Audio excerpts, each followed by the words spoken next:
Welcome to A Sex Worker's Guide to the Galaxy, where the answer to life, the universe, and everything is sex workers. I'm your host, Parker Westwood, and today's a very special show. I get to bring on one of my dear friends and activist colleagues, Zee St. James. Zee and I are both co-founding members of a network of sex workers to excite revolution, or Answer Detroit. And Zee also does a lot of other activist work with Urban Survivors Union and has just been actively involved in the sex workers' rights community in Michigan for as long as I've known them. So this is just a really exciting episode. We get into it, like emotionally, but also legislatively. We talk about so many things in this episode. Which is why I need to put a trigger warning on this episode. We talk about intimate partner violence, sexual violence, suicide, violence against sex workers. Nothing too graphic, but just in case that's triggering to anyone, I wanted to make sure I mentioned that. I also wanted to plug for a moment because Zee St. James has the last name St. James, which, as we talk about in the show, is an homage to Margo St. James, who we lost in January of this year. Margo St. James was an incredible force for sex workers' rights and founded the organization Call Off Your Old Tired Ethics, or Coyote, and later on ended up founding St. James Infirmary. So this is a loss for the sex worker community, but we continue the fight in her honor. She also had a fantastic haircut, if I may add. And there is a celebration of life on May 1st, which I will post details for in the show notes. I encourage you all to attend to celebrate the life of this magnanimous, fantastic human being who stopped at nothing to fight for the rights of her community for sex workers. And speaking of someone who doesn't stop at anything to fight for the rights of their community, being sex workers, let's jump into this interview with Zee St. James. All right. Hey everybody, I am here with the one and the only Zee St. James. Zee, thank you for being here with me today. Yeah, Parker, thank you so much for having me. Yeah, I'm so glad that you could make it. We've been working together with Answer, a network of sex workers to excite revolution, for a couple years now, and I'm excited to. I realized as I was sending you these questions, I actually don't know a lot of the story, so I'm excited to hear more from you and get to know you a little bit better. Why don't you take a little time to introduce yourself, name, pronouns, and the kind of sex work you do? Yeah, so my name is Zee St. James. I use they, them pronouns. I've been in the sex industry I was calculating, it's going on 10 years now. For most of my adult life, a little bit of my adolescence. And since I was 21, I've been doing like escorting work mostly. Before that, it was online work and sugaring. I actually got into sugaring first because I was trying to search scholarships the summer before college, and so I was like 17, almost 18, and I took out all these college loans and got really nervous about it. So Institute for Scholarships seeking arrangements popped up, suggested like, oh, no way. Yeah, this is my introduction. That checks out. Good old Fannie Mae trafficking me into the sex industry. No. So I mean, if we're gonna target anyone, let's target Fannie Mae. Yeah, the government. But yeah, that's how I first dipped my feet into the industry, and then it wasn't until like years later that I started doing like escorting. Awesome. Cool. And we'll get more into your storyline with sex work, but I did want to tell you, reminded me of this actually, and I thank you for that. That I wanted to ask you the question about your last name. And where it came from. Does it stem from the one and the only Margo St. James? And tell us a little bit about it. Yeah. So, yeah, the name that I use for doing sex worker organizing work, and also, my preferred name in my personal life is Zee. That's not the name that I advertise or work under. Mhm. And I when trying to come up with like, okay, I know I want to be called Zee. Like what should I use as kind of this persona for my last name for doing political work? I decided to start calling myself Zee St. James after the late Margo St. James, who has recently Mhm. passed. She was a sex worker and organizer who founded St. James Infirmary in San Francisco, which was I think they did like social services and like medical care that was like zero barrier and accessible for sex workers, rooted in harm reduction.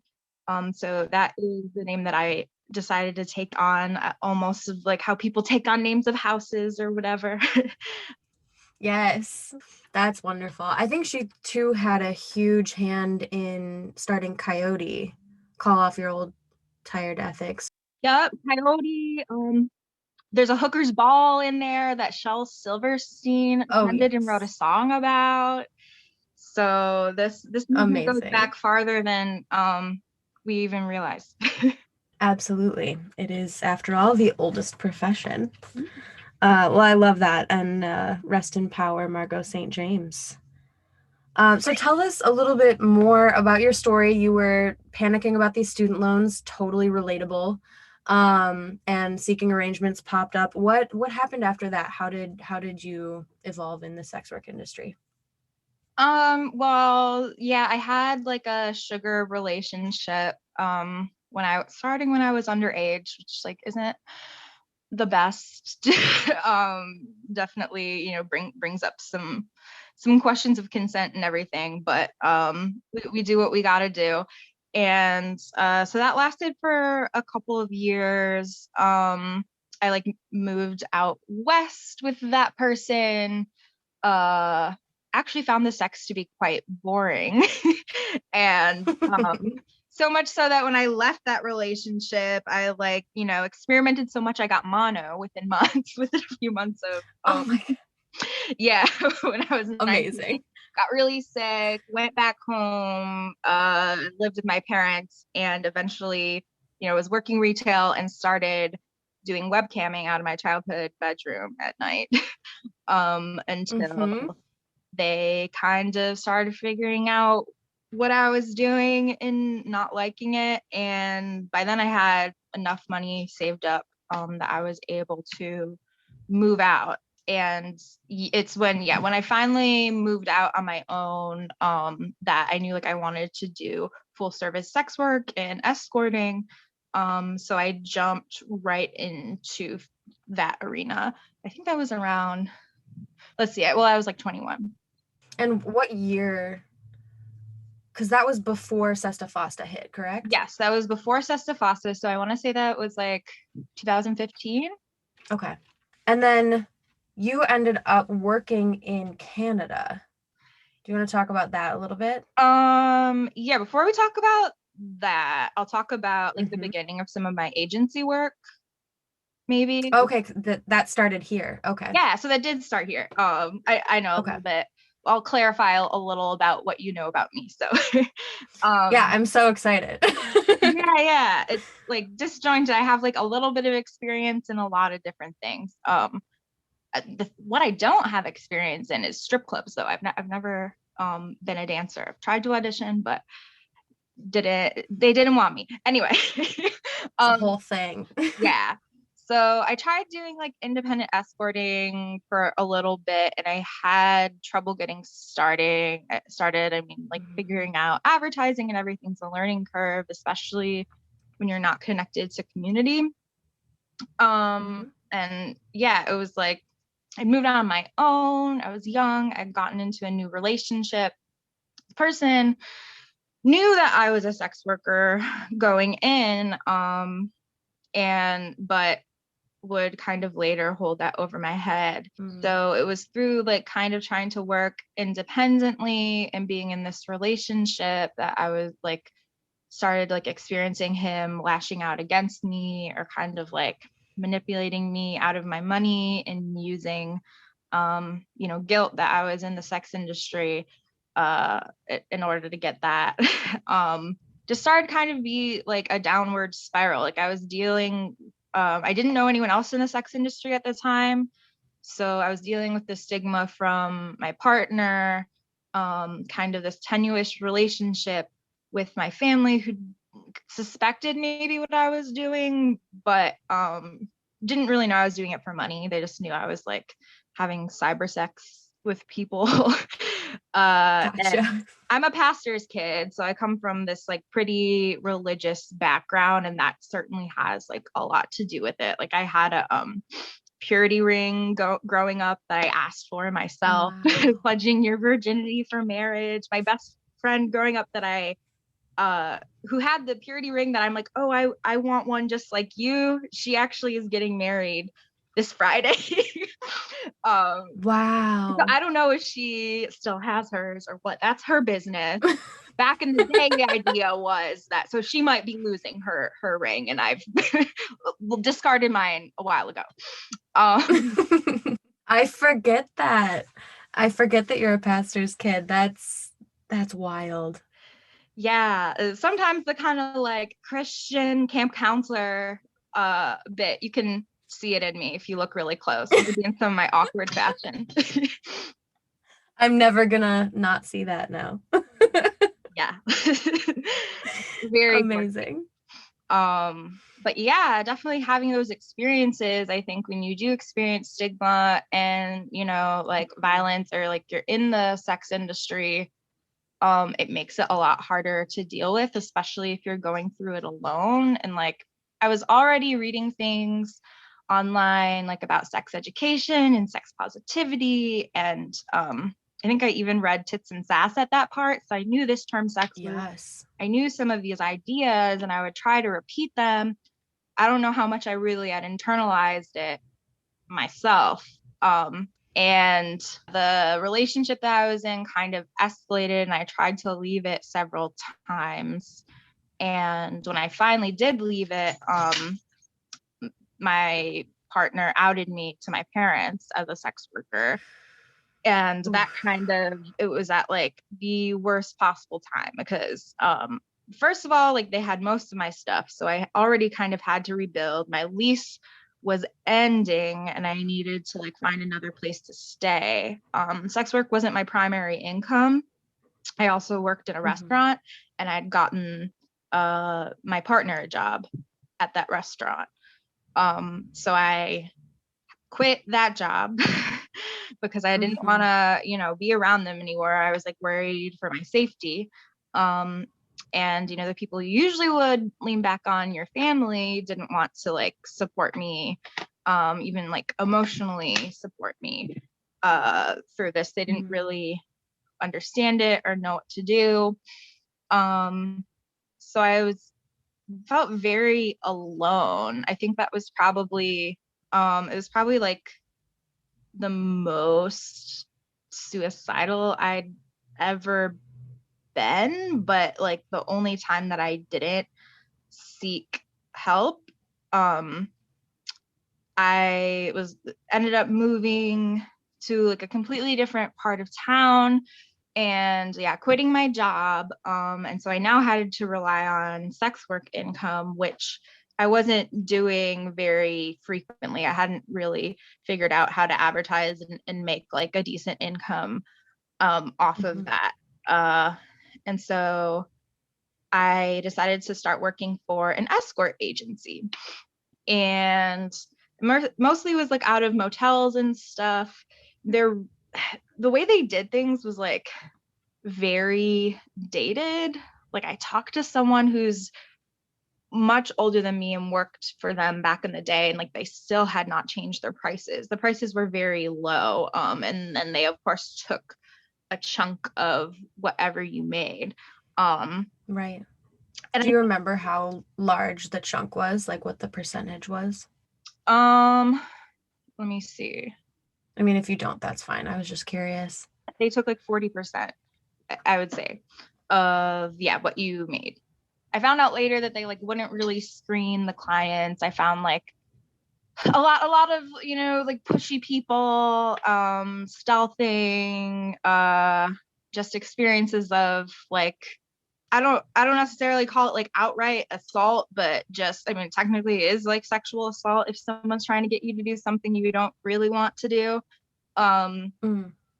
just like not the best experience, but I stuck with it because they had the client base and I like didn't have another way to be connected to clients and I needed the income. Like my mental capacity and functioning were not very good. I'd like dropped out of school. So it was really hard for me to do any other work. That's the way that you felt about the agency being kind of your access to clients is how I felt about the strip club when I was working in Detroit for like Yeah. that blip in time. Yeah, especially after Sesta Fosta, I was like, how do you find clients? But I imagine like Yeah. yeah, it's just easier when you have the agency that people are turning to. But anyway, But yeah, and I just the did eventually figure out how to work Backpage with Bitcoin because Backpage was still around for a little bit. And that is when I ended up experiencing more stability, even though mhm. I wasn't connected to enough other workers to really know how to screen. And um, you might screen a little bit differently. Mhm. It was just like more income coming in. So I was taking the agency clients, I was like learning how to take my own clients, and slowly just kind of like building up, like saving money, getting financially more stable. And around that time is when I started to meet some other sex workers. Um, Mhm. through Swap Michigan, who I'd like sent an email to when I lived at home with my parents and was working online, like probably like a year and a half Yeah. before that.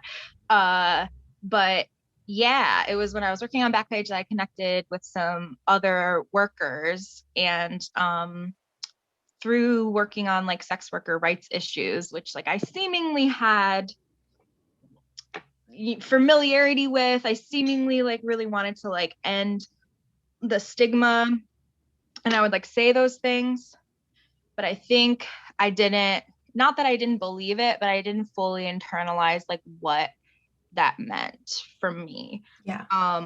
Because I think I would when people are telling you like, oh, like why are you doing this? You're exploiting yourself. This is dangerous. Like this is bad. You are, and we hear, anti-trafficking advocates and religious people like talking about us that way, we really want to push back with like, no, I choose to do this, I'm empowered. Like that's like you're automatic, you get into this defensive place.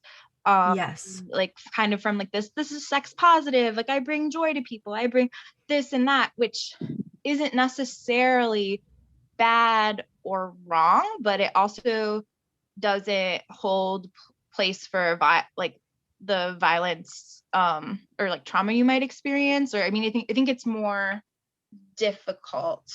It doesn't allow space for reality because we contain multitudes and issues are so much more complex than one side or the other. There you go. Yeah. Yeah. uh I got you. sure. And like, no, absolutely no one is no one has to display their trauma out for everyone, whether that's sexual violence you've experienced outside the sex industry Yes. or inside the sex industry. Like we shouldn't demand that of people, for sure. But Mm-hmm. like I'll sit in these human trafficking trainings and they're telling me like, oh yeah, the brain of a traumatized survivor is the same like frontal lobe as the brain of a 4-year-old, and like all these really infantilizing things about people who've worked in the Mm-hmm. sex industry and experienced trauma, which is like not all of us obviously, but even for those of us who have, like we have a lot more agency than that. Our experiences are more nuanced. And so like when people will kind of criticize the sex worker rights movement for being like too sex positive, or they'll say they're glorifying the sex industry, things like that. I understand sometimes where they're coming from, but also you've got to like, what are you looking at? Are you looking at someone's client facing account that they're trying to make money? Of course, they're not going to like talk more about nuance, because that is like one very specific side of us. Right. You're not in like the community of other sex workers. And it's when I started to connect with other workers through Swap Michigan, and then eventually through Answer and some of these other advocacy groups, that I started to be able to like process some of the trauma and violence that happened to me alongside other people who had experienced that too. And that was really powerful.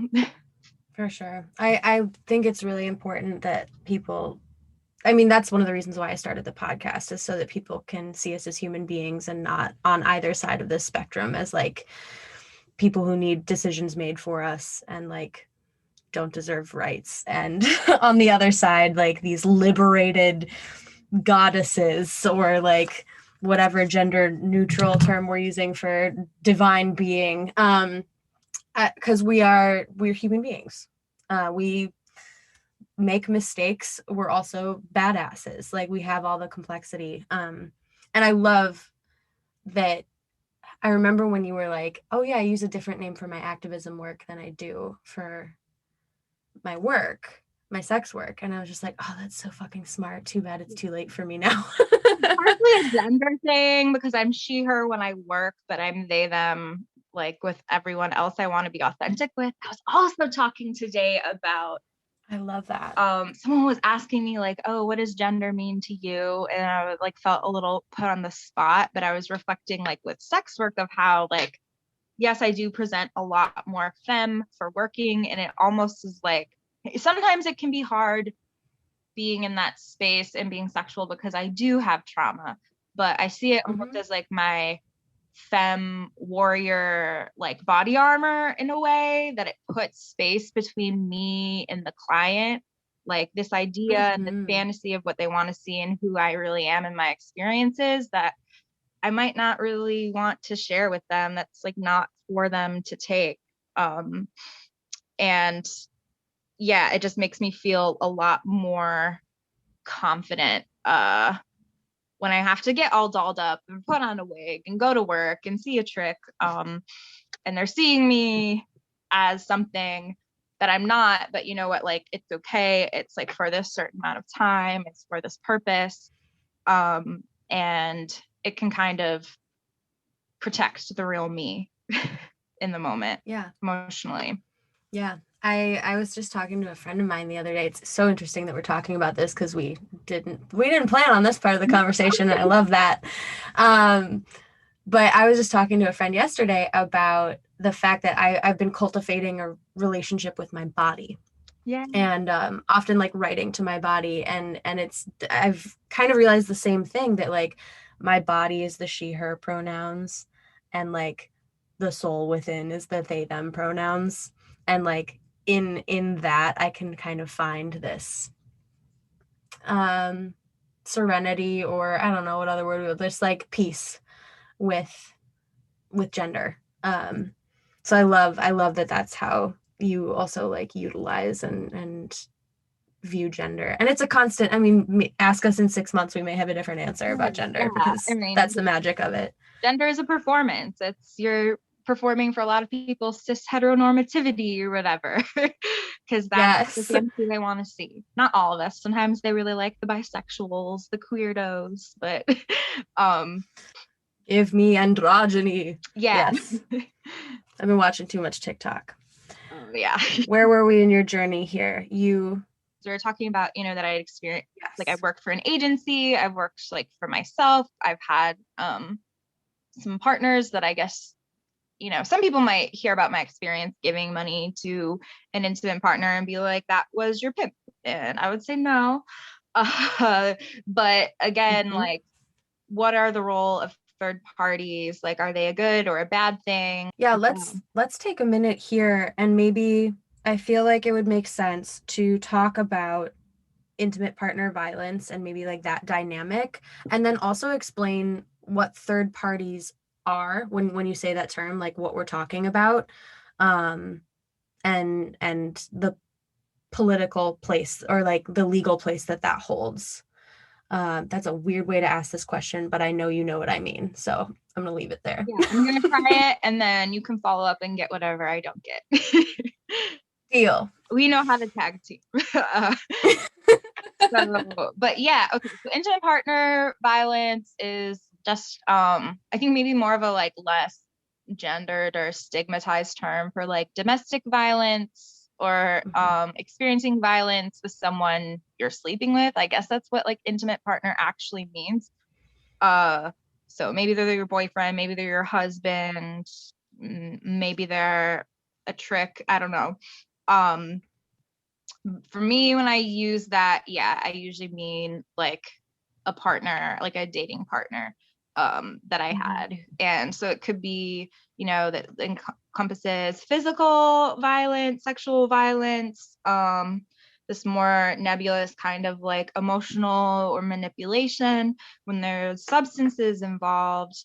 That also kind of like throws things for a loop as well. And we'll get into that a little bit later when I talk about some of the advocacy work. But Mm-hmm. yeah, sex workers, I don't want to say like we're at we're at high risk for that. Like we are, and it is not our fault. And it's not because it's the nature of the industry, it's because it's a criminalized industry. So Mm-hmm. people really target us and they look for people who are younger sex workers. They look for street-based sex workers.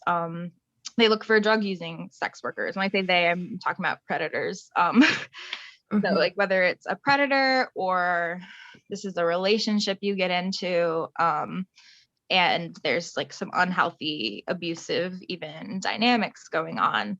Uh, that's what I mean. And it's again, it's something that people like assume, oh, you're a sex worker, you're a P word prostitute. Like, of course you have a pimp, of course you experience violence from clients, of course you experience like really it's from the police. That's not necessarily true. I know those are stereotypes. And so they're stereotypes I think that we sometimes want to like separate ourselves from and say, oh, that's not me out of respectability. That goes back to the whole like, I'm empowered, I choose to do this. Um, Mm-hmm. but it is true that like a lot of us have those experiences. And it does play into our work. I mean, like I started doing sex work, like managed sex work more so I could get out of that relationship. Mm-hmm. Um, so it is a very nuanced issue when you're talking about sex work and domestic violence and then eventually what we might call trafficking. Right. There's a quote here. I'm hoping this transitions us nicely into your time in Canada, but maybe if it doesn't, just be like, we're just launching into Canada. Okay. There's a thread on Twitter that you discuss some of your experience in Canada and working with third parties, and you write, despite working for a variety of what could be considered, quote, third parties, end quote, I don't consider myself a victim of trafficking, although the law certainly would. Would you want to elaborate on that statement a little bit and maybe talk about your work with third parties and what the law might consider trafficking? Yes. So third parties legally would be like anyone who like manages a sex worker. I know we have like pimping laws, so it could be in an exploitative way, but not always. People who are escorts will have booking assistants that they hire on. That's considered a third party. If you hire a driver to drive you around, and I know in that thread I mentioned, having kind friends drive me around to appointments. Technically, that's a third party under the law. They are physically transporting you, so that is constituted trafficking.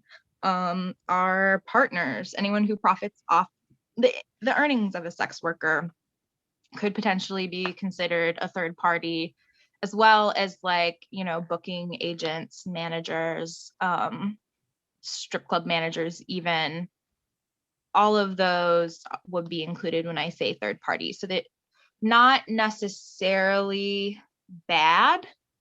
However, it's because it's a criminalized industry, it definitely gives the opportunity for exploitation. Just like, I mean, all capitalism would give opportunity for exploitation of like that managers or someone who is like controlling your work environment could dole out against you, but especially for criminalized industries. Yeah, in this case, it's criminalized, and the third party laws are intended to target people with malintent, right?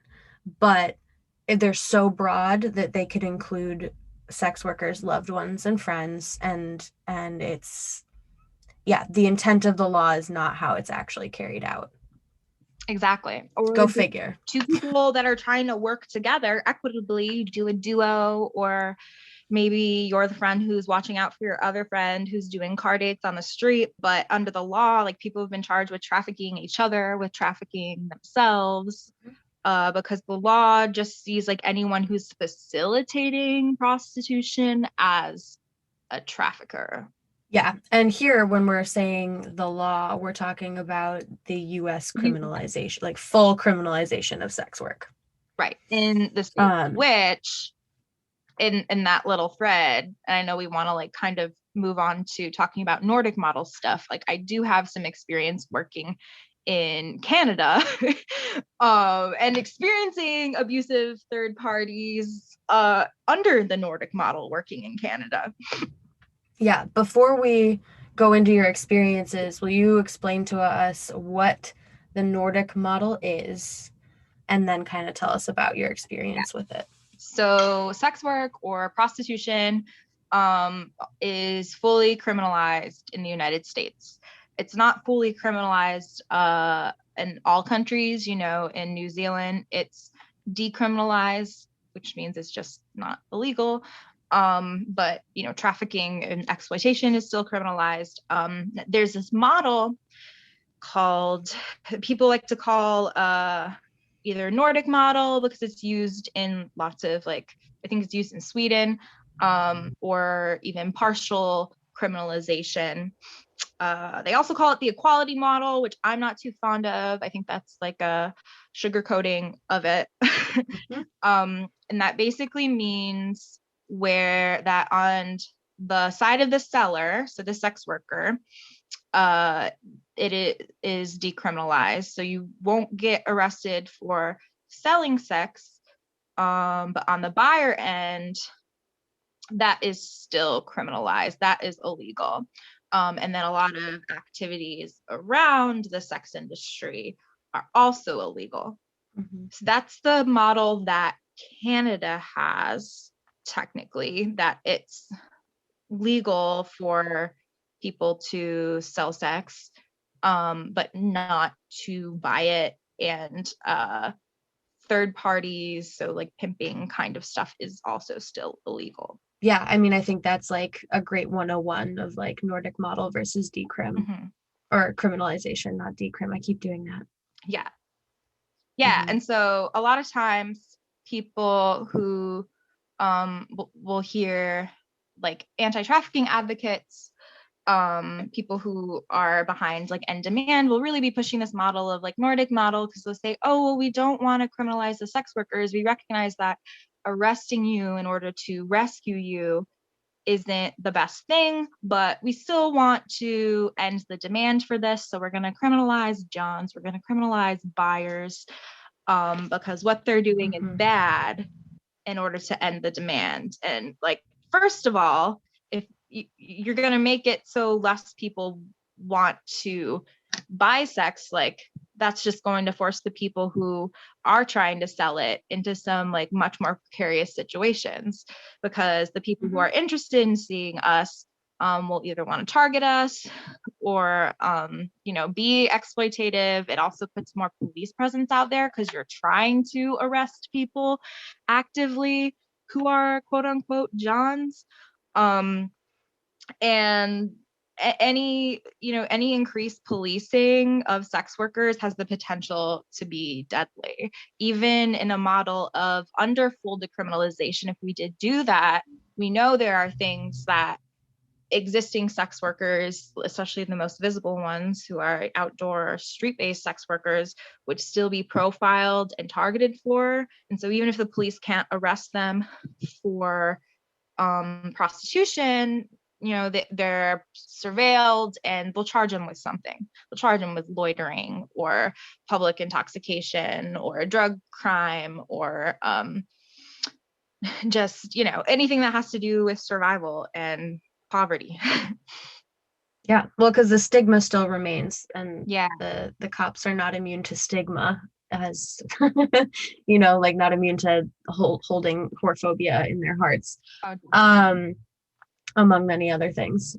But also, I think too, this idea. Whenever I think of people who are saying like we want to end demand, that you were saying a bunch. When I think about the people who are saying we want to end demand, Mm-hmm. I'm like, you have a God complex, because you can't end demand. You can criminalize demand, which is what they're doing with the Nordic model, but you're not going to end the demand. You're just making it more dangerous for everyone involved. Yeah. It doesn't matter what you criminalize around in the industry, you're still making it dangerous for everyone involved.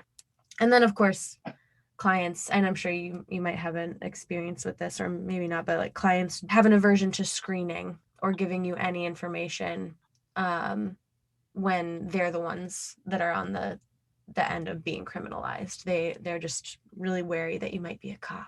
Yeah, I definitely saw that working in Canada too. At first I went over there, hopped on Backpage. I'd originally like gone over there because I thought like, oh yeah, it's like less criminalized, right? Like I don't like working for my agency here, trying to leave this domestic violence situation. I don't really like, I'm like having to spend lots of time in motels anyway. So I like traveled a lot. Like I was kind of running from stuff because I was. And yeah, go across the border. And yeah, clients were like, screening, what's that? Why would I give you a reference? No, that was like not the norm in Canada, which I think other people who you'll talk to will say that as well. And so I like tried to navigate working in Canada by myself. Eventually, it was my bus ticket back. I missed my bus back, and there weren't any more tickets for the weekend back. So I was stuck in Toronto, and I didn't have like a place to stay. And I just had my suitcase. So yeah, I didn't have a place to stay, and all the buses were booked for the weekend. And I ran out of money. So at first I was able to make a deal with a couple guys to like shoot a porn scene, and they paid for my hotel. And then like the next day I'd connected with another provider, and we kind of started sharing a workspace. And then she invited me to meet this guy who drives her around. And there were quotation marks there, everyone, just so you know. The guy who drives you around, but this guy was a pimp, I guess, more of a pimp.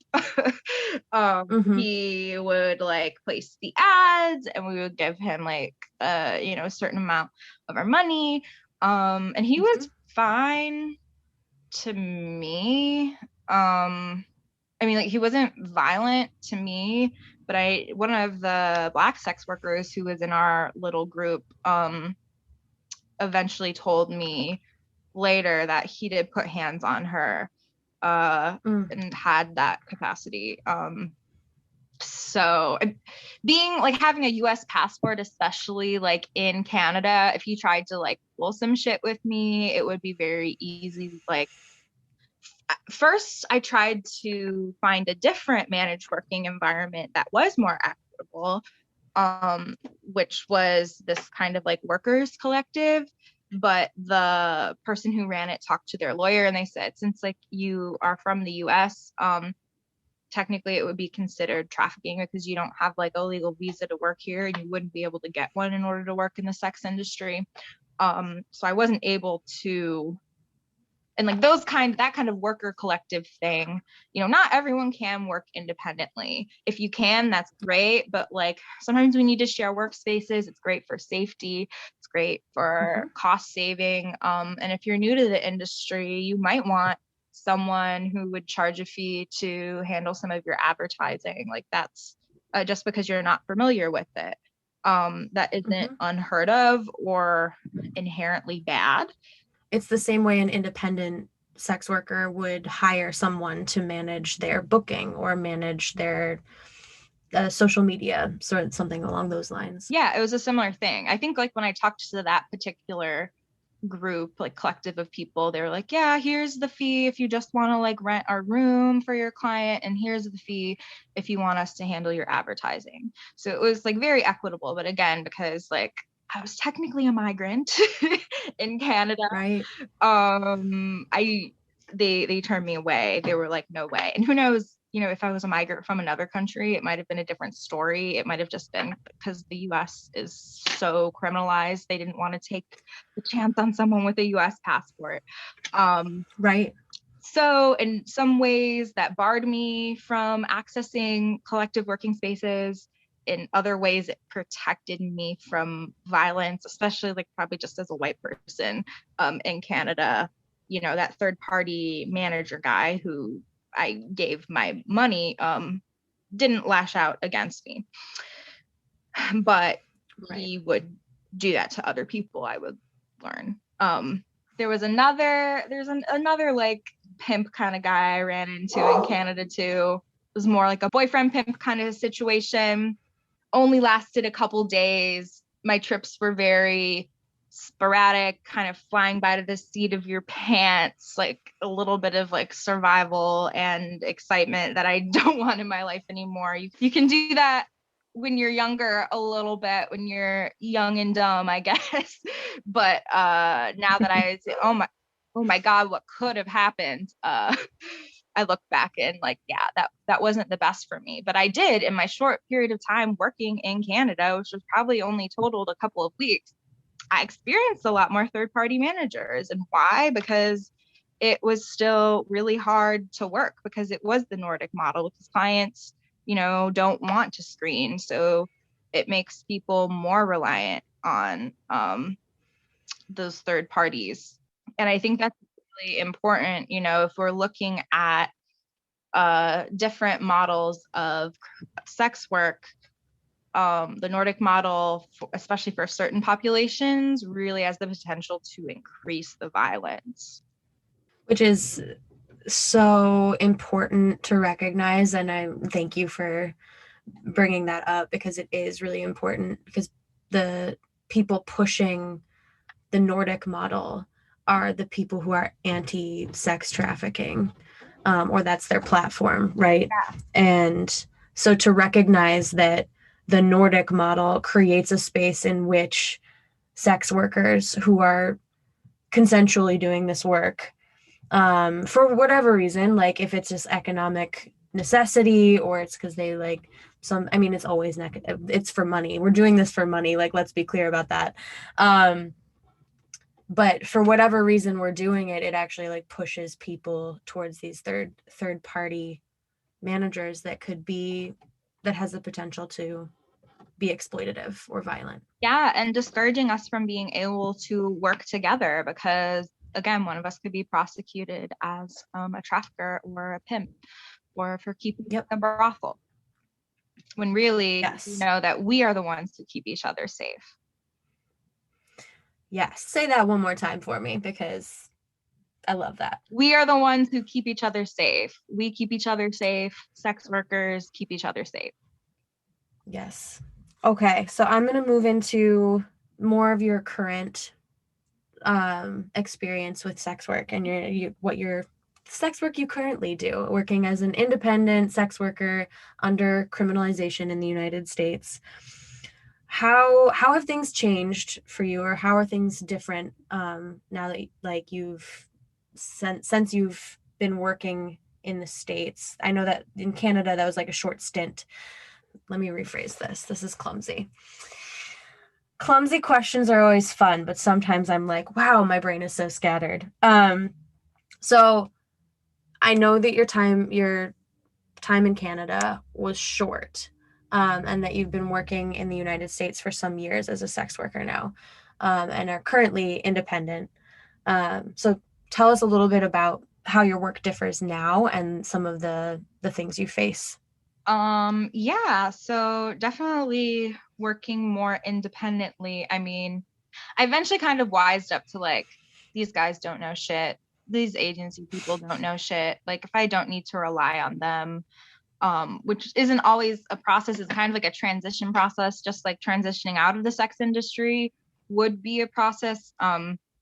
You might keep seeing a couple clients who pay you at your older rate, who you didn't screen as much, while you start to increase your screening and safety measures, while you start increasing your prices if you can. Um,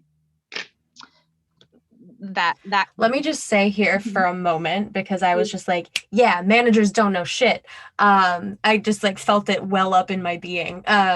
In at the strip clubs, they tried to get every girl. In fact, they would mandate that you had a manager. like a Some of them. specific manager. Some usually it was a specific manager, and they would, yeah, they would help you, quote unquote, help you get your dance card, and like help you stay on time for your schedule, like send you reminders of like when you were going to be.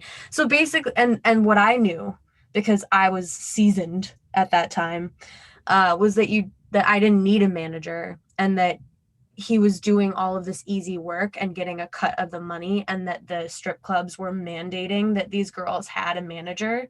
So they were like enforcing this third party. Anyway, so when you were like, I realized these guys didn't know shit, I was just like, preach, They because don't. oftentimes we don't need that manager. We just feel like we do. Yeah, because they tell us we do. Because they tell us, Mm-hmm. oh, when you're gonna age out of this, like, which is for a lot of us kind of like the opposite of what is true.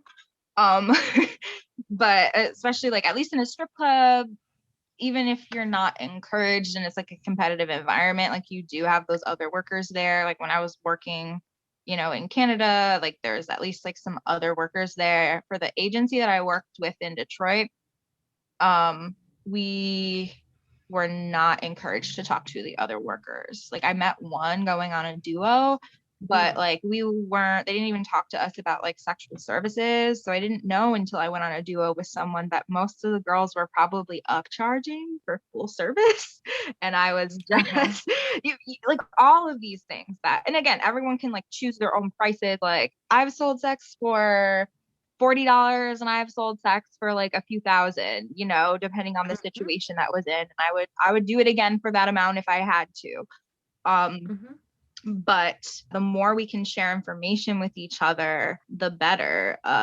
Even just like being able to get tips on different business model things, or like, oh no, you can charge extra for that, right? If you want to, like things like that is like so, Mm-hmm. so important. Did I get off topic? What was the question? Where are we going next? No, you're so good. You're so good. I was just like, yes, community is so important. Um, and red flags when they're trying to isolate us, big time. Yeah. Oh, we were talking about more like independent work. Yeah, we're talking about your current experience in sex work, and like where you've arrived now, and what your experience is now. Yeah. So now, like with the pandemic, I've been turning to like probably half online work, doing some like phone sex work with Night Flirt. Sometimes I do Mm-hmm. camming. I have like content that I've made in the past that still sells. So there's that. And then yeah, I do still do independent escorting types of gigs. So that's probably about like half and half online, half in person um right now. And definitely having more control over it is a good thing. Although even in doing more independent work, like, I don't know, I had a lot of like guilt for a while about falling into these manipulative relationships, these like quote unquote abusive relationships, like even Mm-hmm. as recently as a few years ago, that kind of like will, and a lot of times they come around out of necessity. Like, even though I didn't need someone to manage my sex work after FOSTA and SESTA, I needed someone to drive me around still. So it'd either be that, there's a relationship I stayed in once because I needed someone to help me move, and I was not physically able to do so by myself. Um, Mm-hmm. things like that. So there are, experiences that I continue to have. Like, I have supportive people around me who I think are better at helping me identify when I might be getting into a relationship like that. Because it can be really hard. But again, like, I had someone who I consider like a mentor tell me when I was coming to them about this relationship that was occurring, like, that's not your fault, right? Like, I don't know if you have like a history of abuse or experiencing intimate partner violence, but like people kind of sniff that out and like target us for that, and that's not okay. And that's just something that we have to deal with sometimes. But this is like a really common experience that people have. And so Mm-hmm. like that really helps me to see things in a different light, and to come to terms with some of that stuff and to realize like, it's not my fault. Yeah. It- As a survivor of sexual violence, I resonate with all of that. Really embodying the "it's not my fault" piece takes it's a journey. It is a journey, and I feel like I'm still embodying like that, where I confront a situation and I recognize how much ownership I'm taking over things that are outside of my control. Yeah. So I really resonate with that, and I think intimate relationships are where a lot of that is brought up, and I get to face it all over again, usually from a different angle, but it's a wound that goes deep because it's a story we tell about ourselves. So I'm really glad to hear that you're finding some healing around that and that you have that support. Um, Yeah, and definitely I hope like through some of this, it's funny, like I didn't, so some of this while it was happening, I was doing like trying to do like sex worker organizing, and I was trying to like preach against stigma and all of these things. And sometimes like, yeah, you got to change the thoughts before you change the internal beliefs here. So it's like work that we all do. But I think maybe we mhm. also make assumptions about people who speak those things, like, they've got it all figured out. And sometimes the reason is we don't. We're saying that because we don't have it all figured out, because we're trying to like counteract this other narrative that's inside us. um and so you never know where someone is at. It wasn't until recently when we're having these like local political conversations where people are trying to nudge us into the Nordic model that I'm like, wait a second, actually I worked under the Nordic model, and yeah, it was not great. I do have like some personal experiences here that I can talk about and say like, yeah, no, I guess the law might Mhm. have at some point identified me as like a victim of trafficking or something because of how third party laws go. But like, this is not this is not what I would have needed. I would not have needed further criminalization, or Mm-mm. Nordic model in the United States would not have prevented some of the violence that happened to me here. Um, what did help was, finding other workers, learning more about harm reduction through that, and ways to work more safely, and even just being in a space where we can carry the stigma that we all face together. Yeah. Community and showing up for others has been a huge help in the healing process because it allows us to see we're not alone. And it also provides a support structure of which we are a part, right? We're not the only one being supported. We are also supporting other people, which brings us gently and ever so smoothly into this topic that you had chosen, and I'm so elated about it. It was this healing through action piece. And I wanted to ask you, like, I have an idea of what you meant by that, but I'd love to hear it in your words. Like, what did you mean by healing through action? And then feel free to just like dive into some of the action you've taken that has helped your healing process. Yeah, so it's a little bit of a newer realization for me, but I want to talk a little bit about the work that I've been doing with Urban Survivors Union, which is Mm-hmm. the National Drug User Union. I've been involved with for, I think, maybe going on 2 years now. And so at first, they have a sex worker working group that meets. It's for sex workers who use drugs, sex workers who work in the harm reduction field, or sex workers who are interested in learning more about harm reduction. And I knew a little bit about the drug piece of harm reduction, but I mostly knew about like the sex work side of harm reduction going in. So I first joined that group call to try and like further my own knowledge. Um, and through that, we worked on a project that was trying to address this law that was being pushed out of Ohio that would criminalize furnishing a sex worker with a drug as that it would make it trafficking. So it brought in the definition of force, fraud, coercion, which is trafficking, to include giving someone a drug in coercion, like to constitute coercion.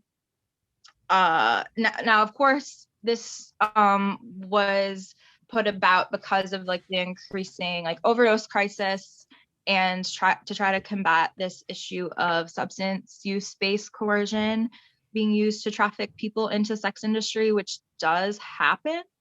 That's Mm-hmm. something that happened in our communities. However, what we know is that trafficking laws have been used to police sex workers who are doing this, more consensually. They've been used to police trafficking survivors and criminalize trafficking survivors. They're not good for either of those groups or whoever kind of lay in the intersections of both.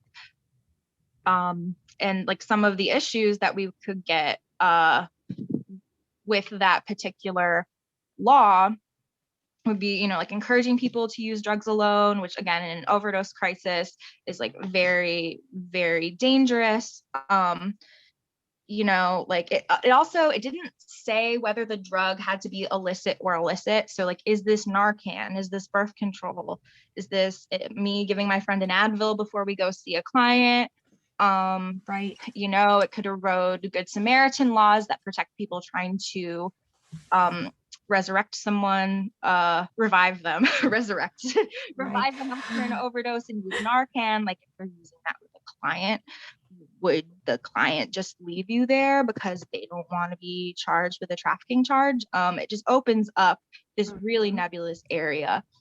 So the sex worker working group of the Urban Survivors Union took this issue, and we started by interviewing people within our communities and our circles who were sex workers who used drugs or trafficking survivors who used drugs. Some of them had themselves experienced substance-based coercion. Some of them just had, substances within a domestic violence or trafficking situation. So we interviewed them about their experiences, about what they tried to seek for help, what helped them in that situation, what didn't, what would have helped them in that situation. And we started to see certain themes come to light. The biggest one being that the services that are meant to help people leave domestic violence or trafficking situations really are not good for people who use drugs. They really, most of them mandate abstinence in order to access housing. A lot of them, in order to get domestic violence services, you have to go and make a police report. And so we can just imagine, that's traumatic enough having to actually go and report your violence. That what's happening there. You can just make it so you get caught up in the criminal legal system. Obviously, we saw lots of faith-based services that had stigma against sex workers, and especially trans people, gender non-conforming people. They either just wouldn't serve them, or because they did such a bad job, people don't want services from them. So we started to see that theme. We also talked to we've talked a lot about anti-trafficking advocates, and a lot of times people in our schools will say the antis and we'll vilify them. Not all anti-trafficking advocates believe in Nordic model or end demand criminalization. Surprisingly, there's this group called the Freedom Network, which trains service providers, like domestic violence and trafficking service providers. And they are pro decrim. They're having their conference this week, I think. So they have a whole network of people who think more like we do. And that was really heartening. But we were able to see from the service provider side, okay, what are the issues? And one of the things was that there's this law that in the TVPRA, which I'm going to get into. I know we're getting into the weeds with some of the advocacy stuff, but I think it's really fascinating. I could listen to you for hours, so just go ahead. So dumb. So there's this law in the Trafficking Victims Protection Act, which the TVPA is basically the biggest source of federal funding for anti-trafficking. That's including stings and services to people, and also domestic violence services. I think the Violence Against Women Act got lumped in with that act. So when I'm kind of saying, I'm not trying to say domestic violence and trafficking interchangeably, but I put those two together because they are funded together, which is an important thing to know. This huge law, there's not a lot of other laws that come at funding this way, but trafficking, this issue of trafficking, it does. Wow. So yes, in that law, there's a couple stipulations. One is that it prioritizes funding programs that are in demand higher, that use an end demand approach, such as doing John stings, higher than approaches that don't. So it's gonna prioritize giving that grant funding to those organizations. And it also has a stipulation that says that groups that receive federal funding cannot promote the legalization, and I say legalization, not decriminalization, of sex work. And so that has been interpreted broadly by a lot of these service providers to mean that, I think they're thinking more, we can't promote decriminalization, thus we can't support sex workers, or we can't house them, because if they're still going to be involved in the sex trade. That's why a lot of times you'll hear people exit, that kind of language, because they think they are trying to they are promoting prostitution, which is not true. Right. You can receive federal funding and help sex workers. And that's not being pro-legalization. I'm not pro-legalization, I'm pro-decriminalization. So again, those are two. Yeah, would you mind defining the difference between the two? Yes. So legalization is gonna be, think of Nevada brothel method.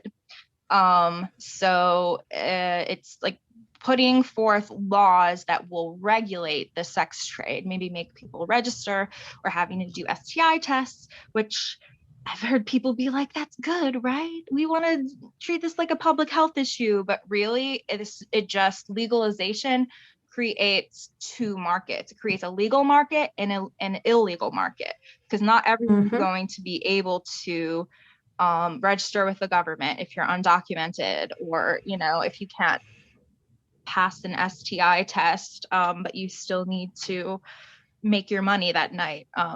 You're still going to do what you're going to do, and then you're going to be subject to criminalization. So decriminalization would just be removing the criminal penalties for participating in the sex industry, but not requiring you to like get some sort of a license. Thank you. I think that that's a really important distinction that not a lot of people understand. I'll hear people who really support sex workers and claim to support sex workers and want to be an ally, and they're like, I support the legalization, and it's like, I think you need to read about what that actually might be. So thank you for that. Yeah, no problem. I know there's like all these different issues, but an interesting thing about the TVPA and doing more research in it is you see all of these things that we talk about now laid in that groundwork for all of the different reauthorizations. So, okay, I'm going to backtrack a little bit, because we were just talking about this law coming out of Ohio, which I'm not going to mention because, one, I don't want it to be reintroduced, but two, I think it is going to be reintroduced into this TVPA thing that I keep talking about. So yeah, we talked to people in our community. We talked to service providers. And then we did some training and work to be able to meet with this senator who had proposed the legislation. Well, we haven't heard back from him. And if you've been following some different sex work laws that have popped up in the last session of Congress, like, you might be wondering what happened to earn it. And okay, this isn't confirmed, but what we think might happen, the Trafficking Victims Protection Act, the big federal law that funds all of the anti-trafficking and domestic violence efforts, is going to be reauthorized in the fall of this year.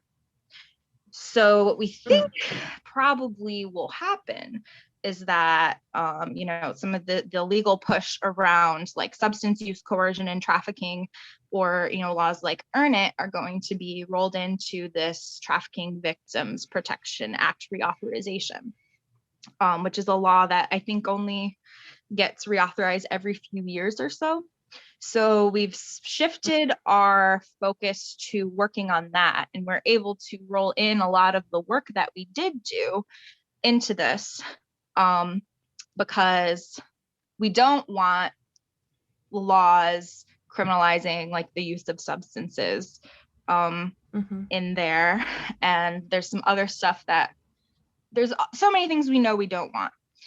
But right now we're working on affirmative asks for that law, which is hard whenever you're trying to do affirmative asks, because you can't say, we know what we don't like. We don't like these like faith-based anti-trafficking groups requiring that we're abstinent or to access basic services that we need to survive. We don't want things like that, but you can't write it into law like that. So we're trying to preemptively kind of anticipate what are some of the issues, the Earn It Section 230 things, issues around survivors of trafficking who do experience substance use coercion. What are those? And then what are the affirmative asks that we can ask for? Like, what is our ideal world of things that would address these issues in ways that aren't carceral and are, going to like be the best outcome for the people who are the most impacted by issues of domestic violence and trafficking, which drug using sex workers unfortunately are at higher risk of it because of just the lack of resources. So it is through, and I know we started this part of the conversation by talking about healing through action. So I talk about all of like the nitty gritty stuff to say, in learning, like, wow, how big this system is, like all of this language that's been hurled against us, where this originates from, reading the different reauthorizations of the Trafficking Victims Protection Act, finding out how the organizations are funded, and like what is prioritized, and then also doing the interviews of people who had experienced violence, was really healing for me in a way. And I don't think people should do activism with the intention of healing, like primarily, like that's not why we do it. That's why you go to therapy. But I've been in like the psychiatric like therapy system for a long time, like going on 15 years now. Half of that was traumatizing, half of it was helpful. I don't think I've made as much ground as I have. I don't know. I've like processed things a lot quicker trauma wise through doing some of this work, because it's cool to be able to say, okay, we know these are issues like we both experience on the ground. You could be in some sort of survivor support group, and that is helpful. But when you can point to the institutions that are doing the harm and making the harm happen, the institutions that are arresting us and criminalizing us, even if you've never been arrested for prostitution, you've probably, the fact that you're afraid of client violence, the police have something to do with that. The criminalization of sex work has something to do with that. Knowing that you can't go and report violence if it happens against you, or someone who wants to harm you can use your criminality against you, that is violence that we've all experienced on, micro or macro levels, unfortunately. So being able to like figure out how the system works and where we can really impact change, who we need to talk to, has been really healing. And I've talked to some of the other organizers in the project, and I know they have similar thoughts in that. It can be just very affirming. Absolutely. And we've talked about this in answer meetings too, that no movement will be long lasting without an element of healing. Like there is collective healing that needs to be done in any social justice movement, because we face, and I think sex work is this unique issue that is at this like intersection place of all of these isms, like capitalism, sexism, white supremacy, borders, cis-heteropatriarchy, like all of those things. And there's a lot of healing to be done around those things. And so if we're not doing that healing work, we are at risk of acting in those systems or falling prey to those systems again. When all we're trying to do is knock them down. But yeah, I think that's very right. Like I support people being able to have like services that are low barrier, that meet people where they're at. If you want to have professional help and therapists, by all means, you should be able to do that. Again, that's not without certain institutional harms that are there. And when you have more resources available to you, it's easier to get more out of therapy. But I will say, like when it comes to like sexual trauma healing, like in sex work, like we really have the power to help each other heal just by holding space for each other. Because unfortunately, it's hard to find a good therapist that's not going to stigmatize you for your work. We don't always have those things accessible to us. So just in, holding space with each other, like we've done through Answer. I know we have like a peer support group, being mindful, checking in with one another, or even doing these political projects where we start to bring some of our stories in on our own terms, in ways that feel okay to us, this healing by choice piece. I think that's really essential and powerful. Agreed. It really does take a village, the healing process, and raising a child, but that's where that saying is from. But raising the inner child takes a village. Wonderful. Is there any work that you currently want to plug, that you're doing with Urban Survivors Union or with Answer, that you can think of at the moment? I know we do have an Answer fundraiser up. That's how you and I know each other primarily and have gotten to know each other. And I know this podcast definitely helps to support the work of. I'm really grateful for that. There's no events with answer I have off the top of my head. So yeah, just direct people to our social media, our website, our I said Twitter already, our fundraisers. And then with Urban Survivors Union, yeah, maybe I can give you some more links there. It is the National Drug Users Union. They meet remotely. It's really good if you are looking to learn more about harm reduction, or even just try to find a group of folks that maybe isn't as like a pure abstinence based oriented. Um, Doing like some of the good work to try and destigmatize drug use. So that is, yeah, another organization I would check out. I know we do have a methadone fundraiser for some of the methadone advocacy work, so I can also plug that. And on a personal level, if I do have a Twitter account, it's at Zed Weirdo, Zed Weirdo. That comes from I have a friend.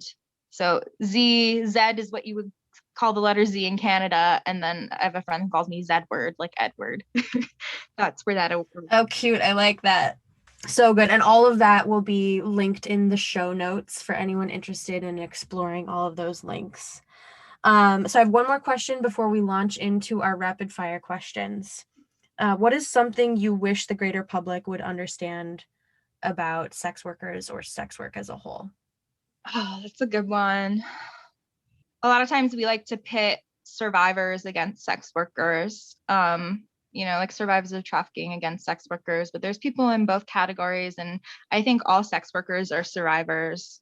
We're survivors of criminalization. Some of us are survivors of different kinds of violence, whether it's the violence of stigma, institutional violence, or interpersonal violence, like so much of the population also experiences. But we also are survivors because we support each other, and we're really what each other have to rely on.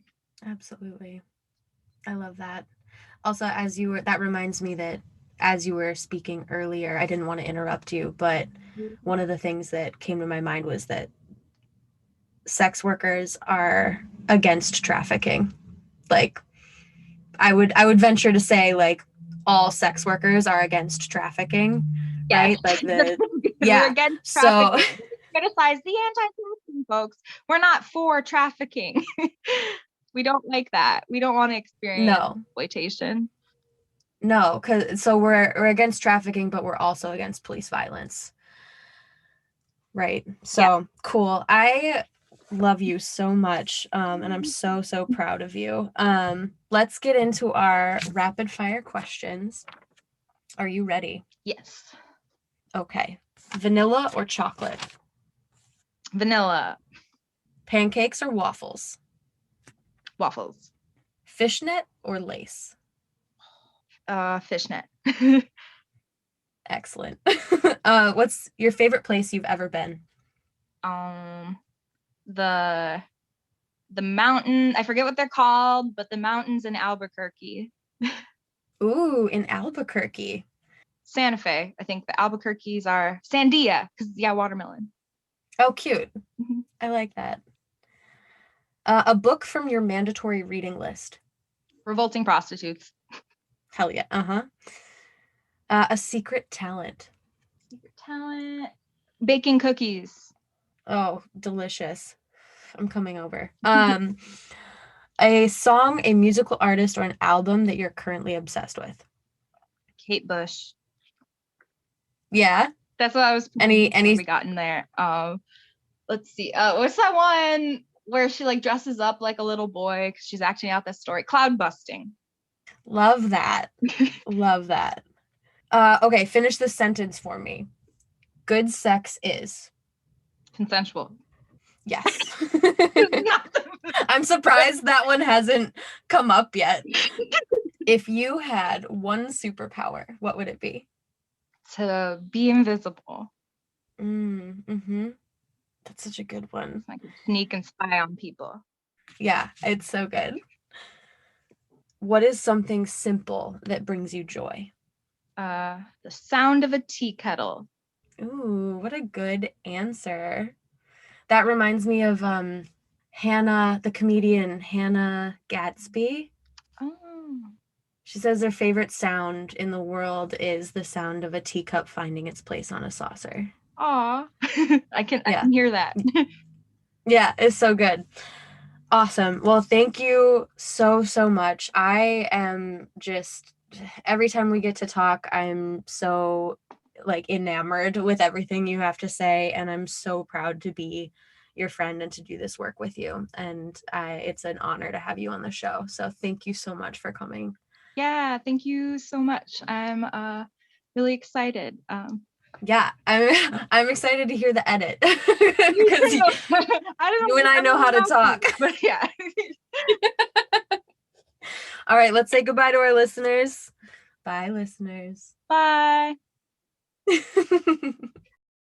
Don't y'all just love that human being? I'm so thrilled to be able to share this interview with you all.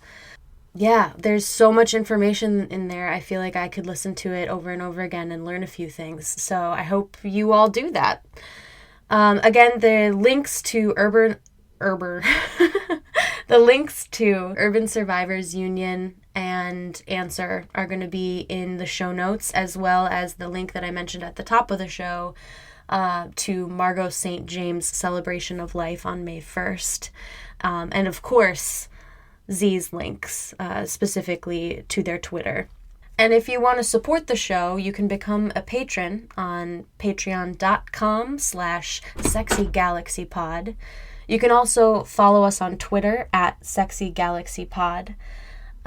We do not have an Instagram as of yet, though y'all have me thinking about it, so maybe that's a thing that's coming soon. You can also share all of this with your friends. If you have friends who you think would enjoy the show, please share it with them and just keep listening. I'm so humbled to know that I have a listener base that regularly tunes in. I watch those analytics, y'all. So thank you. Yeah, and with that, I will sign off. Again, I didn't think of anything spacey. I've been watching a lot of Star Trek, though, so I should be able to come up with something. If you find yourself in a warp bubble and you create an alternate reality, just make sure you create an alternate reality in which there are a shit ton of orgies. Nanu nanu, motherfuckers.